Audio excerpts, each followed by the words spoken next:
श्री राम जय जय राम, श्री राम जय जय राम, श्री राम जय जय राम, श्री राम जय जय राम। कथा प्रारंभ होत है, सुनो वीर हनुमान।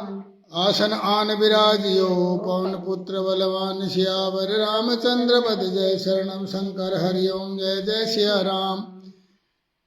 हरि अनंत हरि कथा अनंता, कहे सुनय बहु विधि सब संता। रामायण सुर तरु की छाया, दुख भय दूर निकट जो आया। रामायण सुर धेनु समान, दायक अभिमत फल कल्याण। रामायण अद्भुत फुलवारी, राम भ्रमर भूषित रुचि भारे। कलयुग तरणी उपायन कोई, राम भजन रामायण दोए। रामायण सोने किया सिद्ध होत सब काम, है सबको कल्याण दा पढ़ सुन ले विश्राम। सियावर रामचंद्र पद जय। शरणम मंगल भवन मंगल हारी, उमा सहित जय जपत पुरारी। परवेशी नगर कीजे सब काजा, हृदय राखी कौशलपुर राजा। जाके सुमरन तेरी पुनासा, नाम शत्रुहन वेद प्रकाशा। विश्व भरण पोषण कर जोई, ताकर नाम भरत अस होई। देहिक देविक भौतिक तापा, राम राज नहीं काम व्यापा। करतल बाण धनुष अति सोहा, देखत रूप चराचर मोहा। सुफल मनोरथ हो तुम्हारे, राम लखन सुन भय सुखारे। जय सिया राम जय जय सिया राम, जय सिया राम जय जय सिया राम। मंगल भवन अमंगल हारी, द्रवहु सो दशरथ अजीर बिहारी। दीन दयाल विरद संभारी, हरहु नाथ मम संकट बारी। सिया राम सियावर रामचंद्र की जय, पवन सुत हनुमान की जय।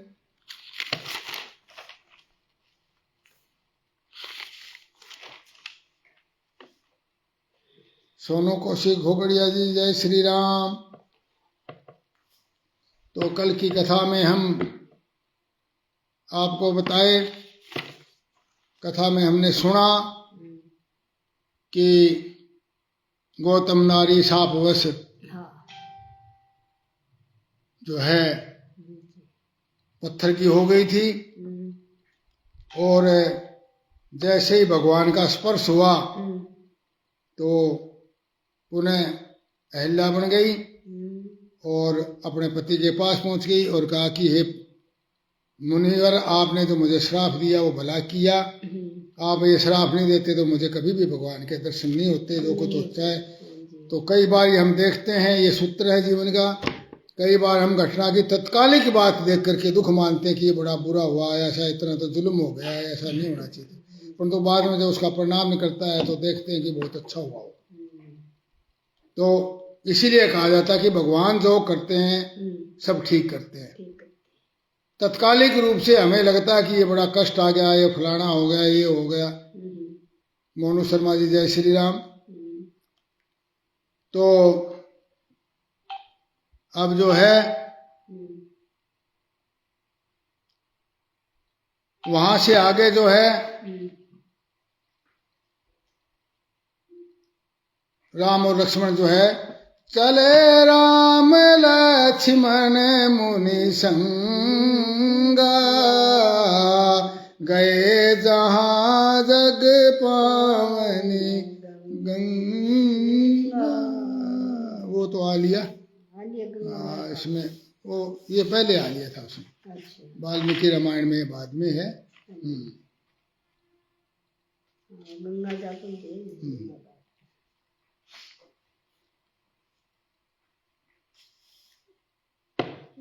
हाँ। प्रभु प्रभु तब प्रभु ऋषि न समेत नहाए, विविध दान मही देवनि पाए। हर्ष चले मुनि वृंद सहाया, बेगी विदेह नगर नियराया। तो गंगा के साथ साथ चल रहे हैं और आगे अब जो है विदेह राजा जनक की मिथिलापुरी नगरी नजदीक आ गई है।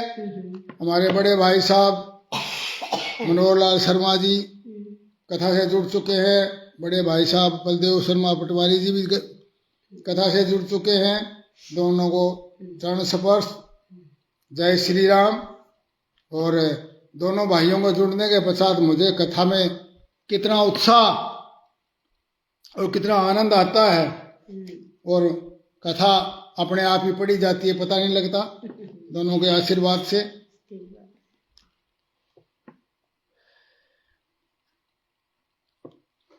तो जल्दी ही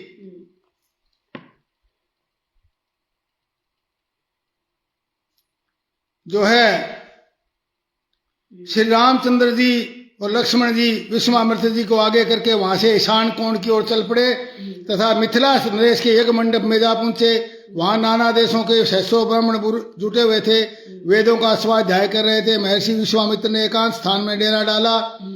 महाराज जनक ने सुना कि विश्वामित्र जी पधारे हैं, तब वे सुंदर सतानंद जी को आगे करके महर्षि की अगवानी की और धर्मयुक्त अध्यय दिया। महर्षि ने राजा का कुशल क्षेम पूछा और राजा जनक ने यथा योग्य आसन दिया। महर्षि, आपने इतने महर्षियों के साथ मेरे यज्ञ मंडप में पदार्पण किया, इसमें मैं धन्य हो गया।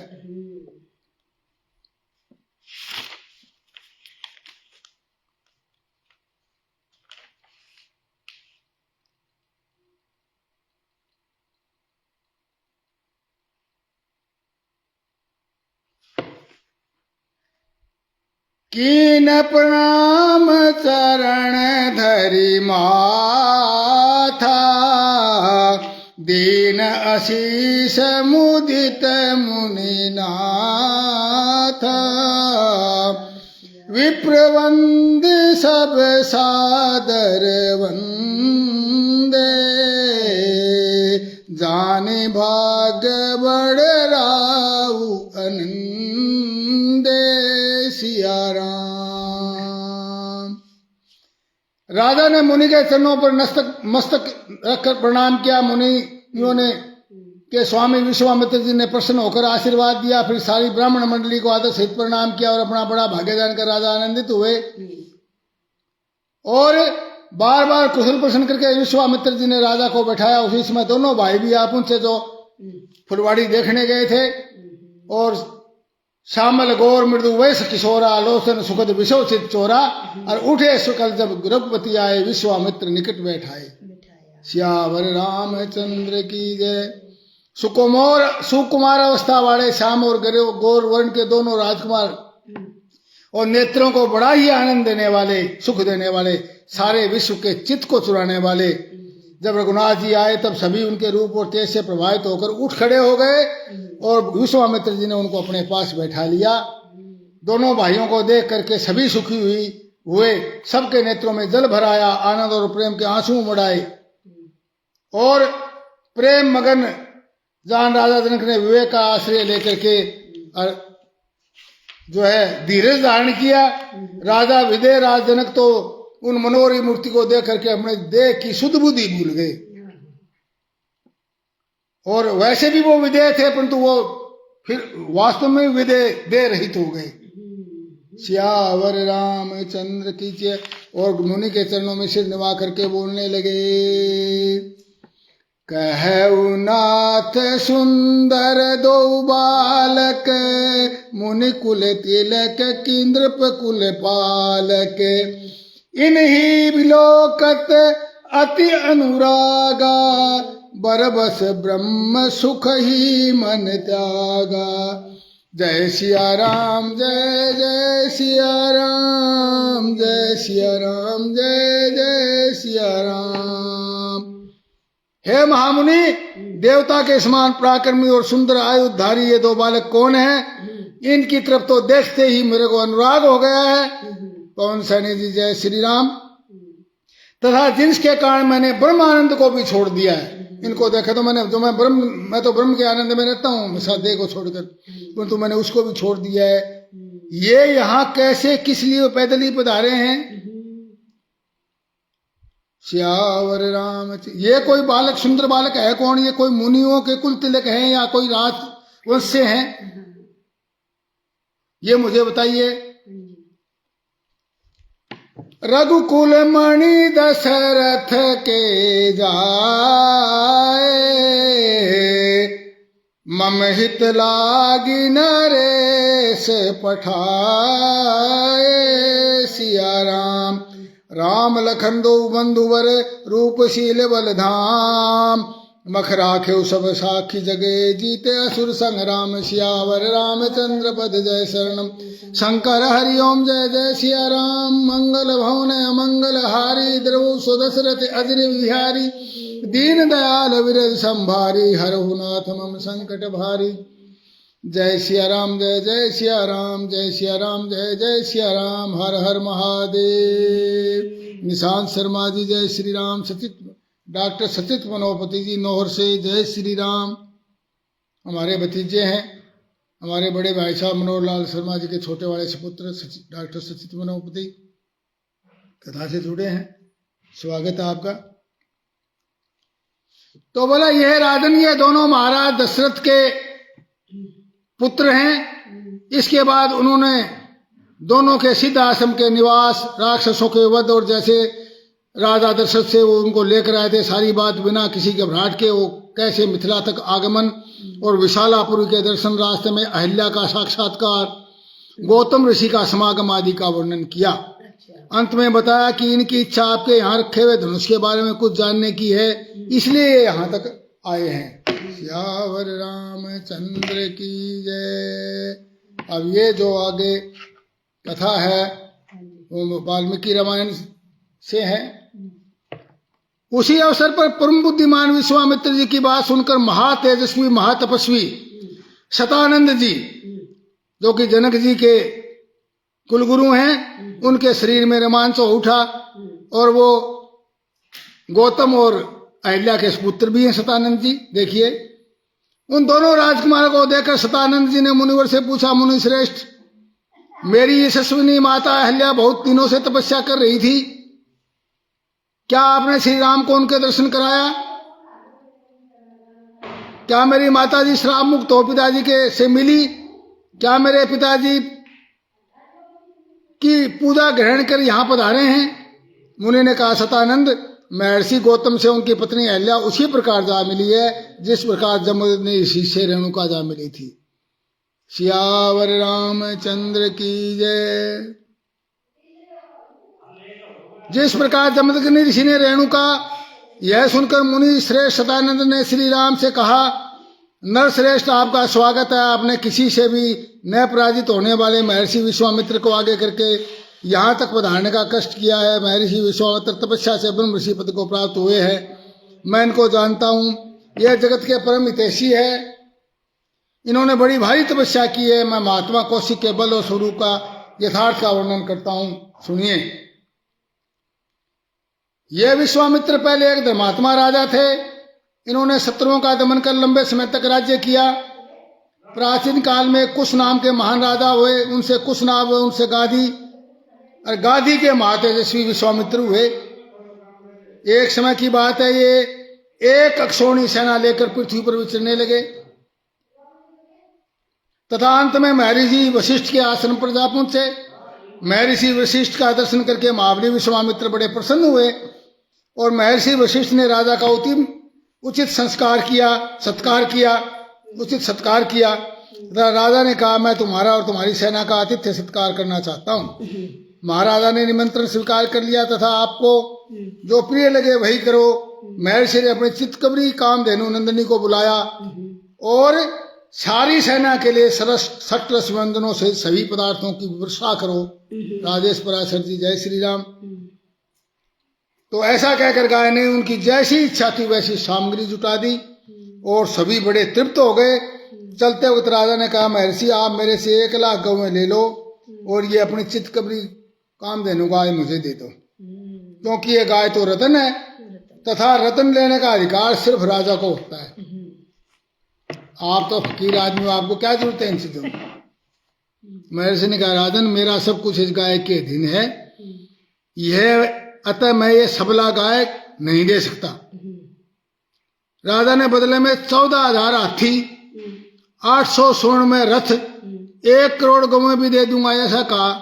और भी कुछ कहो तो मैं दे दूंगा चाहो तो, परंतु ऋषि नहीं माने। अंत में विश्वामित्र गाय को बलपूर्वक घसीट कर ले जाने लगे। गाय शोकाकुल होकर राजा के सैकड़ों सेवकों को से भटक कर मुनि के पास जा पहुंची। विलाप करने लगी ब्रह्म कुमार क्या आपने मुझे त्याग दिया है। महर्षि ने कहा नहीं, ये राजा बलपूर्वक तुम्हें ले जा रहा है। कामधेनु बोली आपका बल ब्रह्म बल है जो छात्र बल से कहीं अधिक होता है। आपके ब्रह्म बल से मैं परिपुष्ट हूं, आप मुझे आज्ञा दे मैं भी इस राजा के प्रयत्न को अभी नष्ट कर देती हूं। महर्षि की आज्ञा पाने पर गौ माता ने ओंकार बनी, जिसके से ओंकार मात्र से असंख्य वीर पैदा हो गए। सब वीरों ने पैदल, हाथी, घोड़े, रथ सिद्ध विश्वामित्र की विशाल सेना को नष्ट कर डाला। सियावर रामचंद्र की जय। राजा के 100 पुत्र क्रोध में भरकर महर्षि को मारने दौड़े। महर्षि ने एक ही ओंकार ने सबको जलाकर मार डाला। अपने समस्त पुत्रों में सारी सेना का विनाश देकर विश्वामित्र लज्जित होकर निराश हो गए। उनके एक पुत्र बचा था, उसको राजा बना करके वे वन में चले गए तथा हिमालय के पास वो बाग में तपस्या करने लगे। कुछ काल बाद महादेव प्रसन्न होकर बोले राजन किस लिए तप करते हो। महातपस्वी विश्वामित्र ने कहा महादेव मुझे अंग उपांग उपनिषदों सहित धनुर्वेद प्रदान करें और जो अस्त्र शस्त्र देवताओं, दानवों, महर्षि, गंधर्व, यक्षों तथा राक्षसों के पास है सब आपकी कृपा से मेरे हृदय में स्फूर्त हो जाए। एवं वस्तु कहकर महादेव चले गए। इन अस्त्रों को पा करके महाबली विश्वामित्र अभिमान से भर गए और पृथ्वीपति वशिष्ठ मुनि के आश्रम पर जाकर के पृथ्वीपति विश्वामित्र वशिष्ठ जी के आश्रम पर जाकर के अस्त्रों का प्रयोग करने लगे। महर्षि जी वशिष्ठ ने विश्वामित्र को ऐसा न करने को कहा, परंतु वह आगे ने अस्त्र चला बैठा अग्निबाण। तब वशिष्ठ जी ने अपना ब्रह्मदंड उठाया, जिसमें आगन्य अस्त्र जो है बर्फ की तरह जम करके ठंडा बर्फ बन गया। सियावर रामचंद्र की जय। जितने भी अस्त्र शस्त्र चलाए सारे वशिष्ठ जी के ब्रह्मदंड के सामने जाकर के नतमस्तक होकर के निष्प्रभावी हो गए और ब्रह्मास्त्र से भी ब्रह्मदंड से शांत हो गया, ब्रह्मास्त्र भी शांत हो गया। महाबली विश्वामित्र जी पराजित हो गए तथा लंबी सांस खींचकर बोले क्षत्रिय बल को धिक्कार है। अब मैं अपने मन और इंद्रियों को निर्मल करके महान तप करूंगा जिससे मुझे ब्राह्मणत्व की प्राप्ति होगी। अब मैं ब्राह्मण बनूंगा, क्षत्रिय नहीं। क्षत्रिय थे वो तो, ब्राह्मण नहीं थे। तो बोला अब मैं ब्राह्मणत्व की प्राप्ति करूंगा, मैं ये क्षत्रिय तो रखता ही नहीं, अब ये कुछ भी नहीं ब्राह्मण के आगे। तो 1000 वर्ष तक तप करने पर ब्रह्मा जी ने तपस्या के धनी विश्वामित्र को कहा कुशिक नंदन तुमने तपस्या करके राज ऋषियों के लोक पर विजय पाई है और अब तुम सच्चे राज ऋषि, हम तुम्हें सच्चा राज ऋषि समझते हैं। ऐसा सुनकर के विश्वामित्र का मुख लज्जा से झुक गया। ये मन ही मन कहने लगे ओहो मैंने इतना तप किया तो भी ऋषियों सहित सभी देवता मुझे राज ऋषि ही समझते हैं, मुझे ब्रह्म ऋषि नहीं समझते। मेरी तपस्या का तो कोई फल नहीं हुआ। इसका मतलब महर्षि विश्वामित्र फिर तपस्या में लग गए। इस समय एक स्वांशु वंश में एक जितेंद्रिय और सत्यवादी राजा राज्य करते थे। उनका नाम था त्रिशंकु। उनके मन में सशरीर ही स्वर्ग लोक जाने की इच्छा हुई। बोला शरीर से ही थी मैं स्वर्ग में जाना चाहिए। उन्होंने वशिष्ठ जी, क्योंकि इक्ष्वाकु वंश के कुल गुरु वशिष्ठ जी हैं, उन्होंने वशिष्ठ जी से विचार का। वशिष्ठ जी ने कहा ऐसा असंभव है और मैं ऐसा कोई यज्ञ नहीं करवाऊंगा। फिर वशिष्ठ जी के 100 परम तेजस्वी पुत्रों के पास गया जो तपस्या में लीन थे। उन्होंने कहा वशिष्ठ जी ने मेरा यज्ञ करवाना मना कर दिया है, मैं एक महान यज्ञ करना चाहता हूँ, आप लोग आज्ञा दे। इस पर कुपित हो उन 100 पुत्रों ने कहा कि जब गुरु वशिष्ठ जी ने इनकार कर दिया है और उन्होंने ये असंभव बताया तो हम ये कैसे ये करवा सकते हैं। तब त्रिशंकु ने, तब उसे इक्ष्वाकु वंश के राजा त्रिशंकु ने और कहा कि मैं किसी दूसरे के शरण में जाऊंगा। इस पर उन्होंने 100 वशिष्ठ पुत्रों ने उसको चंडाल होने का श्राप दे दिया राजा को। और गुरुद्रोही चंडाल होता है बोला। राजा त्रिशंकु चंडाल होकर विश्वामित्र जी की शरण में चले गए। उनके हालात देख करके मुनि गर्वित हो गए। विश्वामित्र जी को दया आ गई। त्रिशंकु ने कहा मुनिवर मुझे गुरु व गुरुपुत्रों ने ठुकरा दिया है और चंडाल भी बना दिया है, और मैं जो शेष शरीर स्वर्ग में जाने की इच्छा रखता था वह भी पूरी नहीं हुई। बोल मैं तो मारा गया। गुरु से भी द्रोह कर बैठा, चंडाल भी बन गया, ना शेष शरीर स्वर्ग में गया।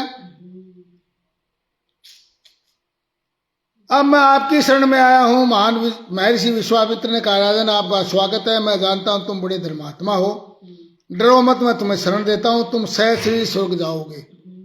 कुंडली दादी जी जय श्री राम। विश्वामित्र जी ने समस्त शिष्यों को बुलाया। अजय शर्मा जी जय श्री राम। और सभी ज्ञानी पुरुषों, ऋषियों, मुनियों, वशिष्ठ पुत्रों को भी बुलाने के लिए निमंत्रण भेजा। उनके शिष्य सभी दिशाओं में गए। वशिष्ठ पुत्रों ने आने से मना कर दिया क्योंकि वे चंडाल का अभिषेक भोजन स्वीकार नहीं करते थे। यज्ञाचार्य भी क्षत्रिय है। यज्ञाचार्य भी विश्वामित्र तो अभी तक तो क्षत्रिय ही है, जन्म तो क्षत्रिय घर का, उनका क्षत्रिय कर्म कर रहे हैं। तो बोला क्षत्रिय है हम नहीं जाएंगे वहां। यज्ञाचार्य विश्वामित्र ने ऐसे सुना तो क्रोधित हो उठे तथा उन 100 पुत्रों को भस्म करके, वशिष्ठ जी के 100 पुत्रों को भस्म कर दिया और यमलोक भेज दिया तथा उनके 700 जन्मों तक चंडाल बना रहने का श्राप दे दिया उनको 100 पुत्रों को। बोला तुम 700 जन्मों तक चंडाल रहो। फिर महर्षि विश्वामित्र ने यज्ञ शुरू किया। सभी विधि विधान किए गए। देवताओं को आह्वान करने पर देवता नहीं आए। तब क्रोधित होकर विश्वामित्र जी ने त्रिशंकु अब तुम मेरी तपस्या के बल से ही और शेष शरीर स्वर्ग को जाओगे। इतना कहते ही त्रिशंकु स्वर्गलोक की ओर जा पहुंचा। वहां से मारा फेंक के स्वर्गलोक में जाके पड़ा त्रिशंकु तो अपनी तपस्या के बल पर। इंद्र ने कहा मूर्ख त्रिशंकु, तेरे लिए स्वर्ग में कोई स्थान नहीं है। तू एक तो तू गुरु श्राप से भ्रष्ट हो चुका, दूसरा तू मुंह भी नीचे किए हुए उल्टा, इस तरह फेंक दिया ना मुंह नीचे, उल्टा मुंह नीचे किए हुए पुनः पृथ्वी की ओर गिर जाओ। नहीं बोला एक तो तू चंडाल, दूसरा गुरुद्रोह से है और सीधा सह शरीर आ ही नहीं सकता कोई आदमी, इसलिए तू तेरे को मैं उल्टा लटका के नीचे वापस पृथ्वी पर फेंकता हूँ। उल्टा मुंह करके नीचे सिर के मुंह फेंक दिया।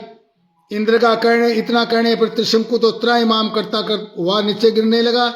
करुण पुकार सुन करके कौशिक मुनि विश्वामित्र को बड़ा क्रोध हुआ। वे त्रिशंकु से बोले राजन वहीं ठहर जा। वहीं तो ऊपर से तो फेंक दिया, नीचे बोला मैं पढ़ने नहीं दूंगा तेरे को। त्रिशंकु वहीं लटक गया बीच विचाले। ऐसा कहते ही त्रिशंकु बीच में लटक गए।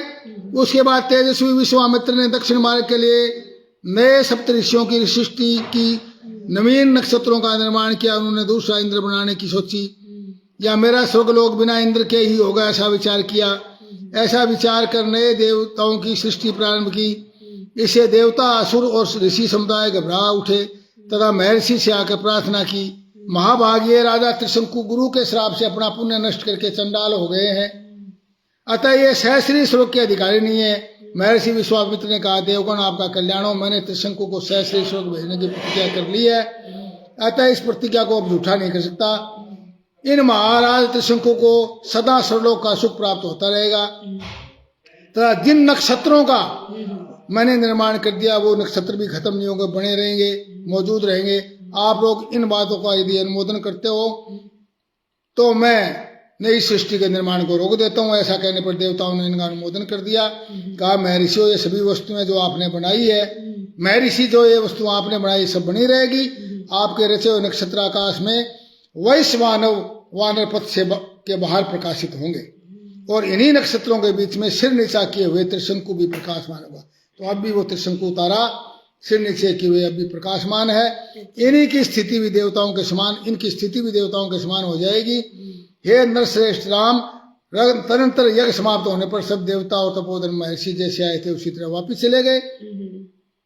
उसके पश्चात विश्वामित्र ने सोचा, यहाँ दक्षिण दिशा में मेरी तपस्या में महाविघ्न आ पड़ा है। देखो मैंने तपस्या करी थी, ये सारा त्रिशंकु के कारण नष्ट होगी, अतः यहाँ से चलना चाहिए। वे पुष्कर में चले गए। वहां से वहां राजा अम्बरीश का यज्ञ संपूर्ण करवा करके अपने भांजे सुनसैप के यज्ञ में पशु बनने से मुक्ति दिलवाई तथा 1000 वर्ष तक तपस्या की। इससे महर्षि को उन्हें महर्षि की पदवी प्राप्त होगी। परंतु विश्वामित्र जी तो ब्रह्म ऋषि बनना चाहते थे। वे पुनः तपस्या में लगे। उसके पश्चात मेनका नाम के अप्सरा पुष्कर आई और मुनि विश्वामित्र पर मुग्ध हो गई और काम वासना के अंदर मुनि विश्वामित्र जी उस पर मुग्ध होकर के काम वासना के अधीन हो गए। ब्रह्म ऋषि के आश्रम में वो 10 वर्ष रही। इससे उनकी तपस्या में विघ्न हो गया। इससे मुनि विश्वामित्र बड़े लज्जित हुए। उन्होंने कहा, ओहो, देवताओं द्वारा किस षड्यंत्र में फंस कर मेरी तपस्या भंग कर डाली। मेनका थर-थर कांपने लगी, हाथ जोड़कर खड़ी होगी। महर्षि ने उसे विदा कर दिया, क्रोध नहीं किया उन्होंने। और वे स्वयं हिमवान पर्वत पर कोसकी नदी के किनारे जाकर के काम वासना को जीतने के लिए दुर्जय तप करने लगे। बोला, मैं काम वासना को जीतूंगा, अब तक मेरे में काम वासना है, क्रोध तो जीत लिया, मेनका पर क्रोध कौन किया। 1000 वर्ष तक भयंकर तपस्या की। इससे देवता भयभीत हो गए और ब्रह्मा जी के पास गए। ब्रह्मा जी विश्वामित्र जी के पास गए, बोले, ब्रह्म ऋषि, महर्षि तुम्हारा स्वागत है। वत्स कौशिक, मैं तुम्हारी तपस्या से संतुष्ट हूँ। मैं तुम्हें महंता तथा ऋषियों से श्रेष्ठ प्रदान करता हूँ। महर्षि विश्वामित्र ने कहा, भगवान, यदि मुझे आप ब्रह्म ऋषि का पद प्रदान करो तो मैं धन्य समझूंगा। ब्रह्मा जी ने कहा, मुनि श्रेष्ठ, अभी आप इतने जितेंद्रिय नहीं हुए, आपने अभी इंद्रियों को इतना नहीं जीता, इसलिए कि आपको मैं ब्रह्म ऋषि का पद दे दूं। चंद्रशेखर जी, जय श्री राम। इसके लिए तुम प्रयत्न करो, अभी तो कमी है, फिर अभी ब्रह्म ऋषि के लायक तो नहीं हो। हाँ, महर्षि में तुम्हें बता। महर्षि ने घोर तपस्या फिर शुरू कर दी। वे दोनों भुजाएं उठाकर बिना किसी आधार के खड़े होकर केवल वायु पीकर तपस्या में लीन हो गए। वर्षा, सर्दी, गर्मी में खुले आकाश के नीचे और सर्दी में जल में खड़े होकर 1000 वर्ष तक फिर तपस्या की। इससे इंद्र भयभीत हो गया। उन्होंने रंभा नामक अप्सरा को तपस्या भंग करने के लिए भेजा। मुनिवर ने रंभा को 10,000 साल तक पत्थर की मूर्ति बना करके श्राप दे दिया। क्रोध आ गया उनको, फिर तपस्या भंग होगी। क्रोध करने से महर्षि का तब फिर क्षीण हो गया। महर्षि का अपना क्रोध नियंत्रित न करने का खेद हुआ। मुनि फिर अशांत हो गए तो उन्होंने विचार किया, मैं न तो क्रोध करूंगा और न किसी से बोल लूंगा। 100 वर्षों तक सांस भी नहीं लूंगा और इंद्रियों को जीत कर शरीर को सुखा डालूंगा। 100 वर्ष तक सांस ही नहीं दूंगा भाई। ऐसा सोचकर 1000 वर्ष तक तपस्या की दीक्षा ग्रहण की। 1000 वर्ष तक मुनि विश्वामित्र काठ की भांति निश्चेष्ट बने रहे। उन पर बीच बीच में विघ्नों का आक्रमण हुआ, उनको क्रोध नहीं आया। 1000 साल तक तप करने पर जब वे अन्न ग्रहण करने को तैयार हुए, उसी समय इंद्र ने ब्राह्मण का वेश धारण करके उनसे भिक्षा मांग ली। सारा भोजन उनको देने पर विश्वामित्र जी पुनः ही भूखे रह गए। फिर मौन व्रत धारण कर लिया। 1000 वर्ष तक सांस भी नहीं लिया। इस तरह सांस न लेने के कारण उनके माथे से धुआं उठने लगा और तीनों लोकों के प्राणी उससे घबरा गए। देवताओं ने उनको क्रोध दिलवाने और लोभ लाने की बहुत कोशिश की, परंतु अपनी तपस्या से वे आगे ही बढ़ते चले गए। और तदनंतर ब्रह्मा जी सभी देवता विश्वामित्र के पास के बोले, ब्रह्म ऋषि, तुम्हारा स्वागत है। हम तुम्हारी तपस्या से संतुष्ट है। हे कुशिक नंदन, तुमने उग्र तपस्या से ब्राह्मण तो प्राप्त कर लिया है। ब्रह्मन, मैं सद्गुणों से तुम्हें दीर्घायु प्रदान करता हूँ। तुम्हारा कल्याण हो, जहाँ तुम्हारी इच्छा हो वहीं सुखपूर्वक जाओ। अब तुम ब्रह्म ऋषि बन गए हो। पिता मैं ब्रह्मा की बात सुनकर के विश्वामित्र जी ने प्रसन्न होकर संपूर्ण देवताओं को प्रणाम और कहा, देवगण, यदि आप आपकी कृपा से यदि मैं ब्राह्मण बन गया हूं तो ओंकार, वसटकार व चारों वेद स्वयं आकर मेरा वर्ण करें और इसके सिवाय जो चारों वेदों के सर्वश्रेष्ठ ज्ञाता ब्रह्म ऋषि ब्रह्मापुत्र वशिष्ठ जी स्वयं आकर मुझे कहें कि आप ब्रह्म ऋषि हो तो मैं मानूं।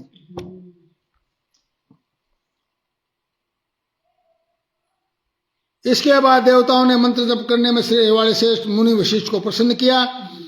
वशिष्ठ जी ने एवं वस्तु कहकर और विश्वामित्र को ब्रह्म ऋषि मान लिया। उनके साथ मित्रता स्थापित कर ली। इस प्रकार उत्तम ब्राह्मणत्व को प्राप्त हो कर धर्मात्मा विश्वामित्र जी ने भी श्रेष्ठ ब्रह्म ऋषि वशिष्ठ जी का पूजन किया। हे रघुनंदन, ये विश्वामित्र सतानंद जी बता रहे हैं, ये विश्वामित्र समस्त मुनियों में तपस्या के मूर्तिमान स्वरूप है। इतनी जितनी बड़ी तपस्या किसी ने नहीं करी और उत्तम धर्म के साक्षात विग्रह हैं। ऐसा कहकर महातेजस्वी प्रभु सतानंद चुप हो गए।